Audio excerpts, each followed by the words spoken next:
Hello! Welcome sa ating channel. Malaysia ay nahaharap ngayon sa malaking problema dahil sa desisyon ng korte sa Netherlands na pagbabayarin ng kulang-kulang 15 bilyong dolyares sa Sultanate of Sulu. Kaya naman si Senator Francis Tolintino hinikayat ang Department of Foreign Affairs na dapat samantalahin ng gobyerno ang pagkakataon laban sa Sabah dahil anya ang pagkapanalo ng Sultanate of Sulu ay nagpatunay na Pilipinas ang nagmamay-ari ng Sabah.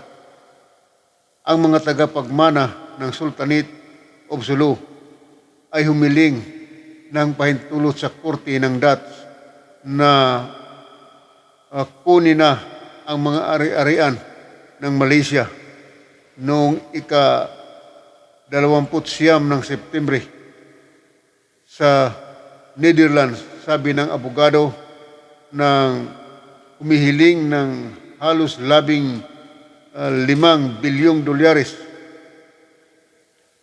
award ng ipinagkaloob sa kanila laban sa gobyerno ng Malaysia. Ang government ng Malaysia ay nagsabi na hindi nila kinikilala ang mga nakahabol na Sultanate of Sulu.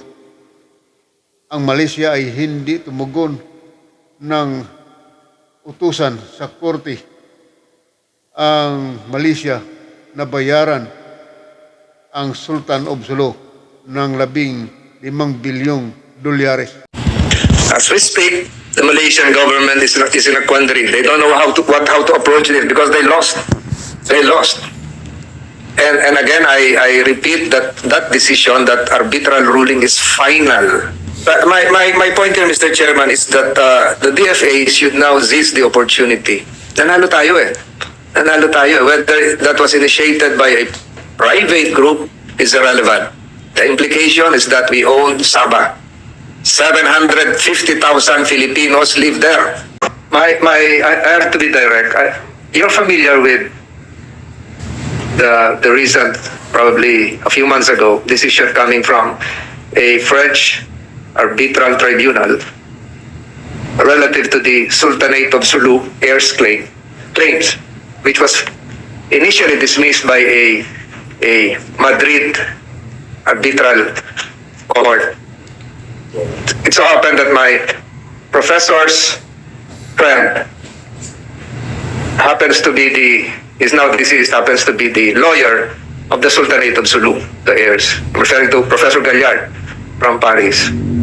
So one of the implications here would be the recognition of the Philippine sovereignty or ownership over Sabah.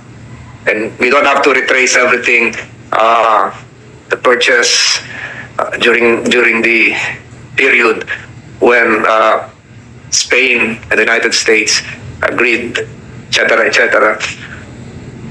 If confirmed, what would be your official stand here? How do we deal with Malaysia? Because they won. And an arbitral award is final. Final. There is no more reconsideration. An MR is not allowed. It cannot be appealed. It can be stopped. They tried to seize two Petronas buildings in Belgium or in Luxembourg, but it was delayed. So what would be the stand of the DFA, in your opinion? Thank you very much, Your Honor. Yes, we are aware of the award. Well, first, of course, we have our standing claim to Sabah. That is there in the Constitution.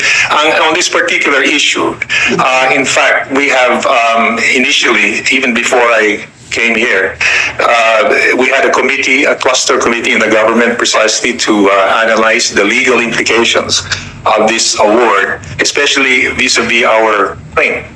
And it was understood that in analyzing yung mga implications, a number of agencies would have to be involved. Now, but of course, nagkaroon ng change in administration, so that committee had to stop. But the plan is that we will probably reconvene again under the new administration to study the implications, because there may be, since this was a legal private award, it's important to also see if we come out in either way, for or against whatever, what would be the implications on our sovereignty claim.